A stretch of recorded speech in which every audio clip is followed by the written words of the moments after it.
Hey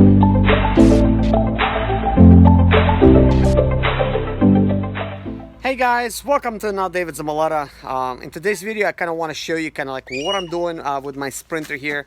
I'm getting ready to replace the water pump, the belt, even though I just recently replaced it. I'm just going to go ahead and put on a new one, and I'm going to take that one off and save it and use it as a parts one.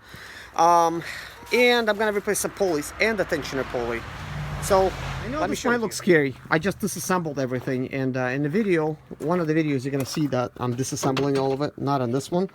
But basically, it's just gonna be a lot easier for me to work. You really don't have to do that, but then you're really crammed in, and you know, you're not really left with a lot that you could do. But at least with me having to disassemble all this kind of stuff, it's a lot easier, you know. So basically, this is how like the belt is all kind of like routed through. As you can see, attaches down there, and it kind of goes right there. It's been slipping off on me quite recently, and I'm kind of thinking, you know, is this a tensioner? But it kind of looks like it's almost kind of like on the side of here, like really close to the edge. You know, I'm just kind of wondering, you know, why is that? See, it's like a little bit kind of slipping off. We got a little gap here, even though I put it on straight and everything. But I will replace this pulley with a normal type of pulley. This is kind of like a weird type of looking pulley, guys. I really don't like this pulley. It does not have really like any grooves. I think it kind of looked flat, and it kind of guides this belt along. I'm just gonna put an original type of pulley, the same thing like here. But I already, you know, went ahead and I bought a couple pulleys, guys, so I'm gonna go ahead and install them. And I'm gonna of course replace a tensioner pulley with the actual pulley. Here we have the power steering pump right here. In case you guys don't know, that's where the power steering is. And then of course you got the power steering type of fill tube over there. Just gonna name a few parts. And then we have a AC condenser down here. We have the harmonic balancer right here. And of course we got the alternator. And this thing, guys, I do want to point this out right here. This is a resonator. It basically plugs into the turbo. I have the metal resonator. Yours is probably plastic.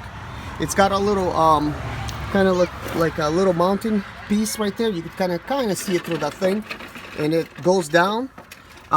It basically attaches to the bracket where the alternator is. You know, that's where these things are. But one thing I do want to point out, guys, I took a really close inspection today of everything, and I could tell you guys with certainty that it is my water pump that's leaking. And yes, I guess they can't stop and not leak when the engine does expand. As I was telling you guys, the metal expands when it really, you know, like when it gets warm. So that being said, guys, when I came home and I parked it overnight, and it's kind of like really warm here in South Carolina. It's really warm. Like in Michigan, it was much cooler. I started it up first thing in the morning, and I came out and I looked for leaks, and guys, not a single leak. It wasn't leaking because it's warmer climate. This is why, like when I was in Michigan, it got, I guess, like pretty cold, and in the morning time it was under 40 degrees, guys. Whatever it was, it could have been, you know, like 38 or something. Not quite freezing, but it's enough for the engine to be cold. And I've noticed when I was cranking it in the morning, it also took just like a second longer to crank, which it's noticeable by me because normally just boom, just starts right up. And I did not actually preheat the glow plugs. I usually don't do that.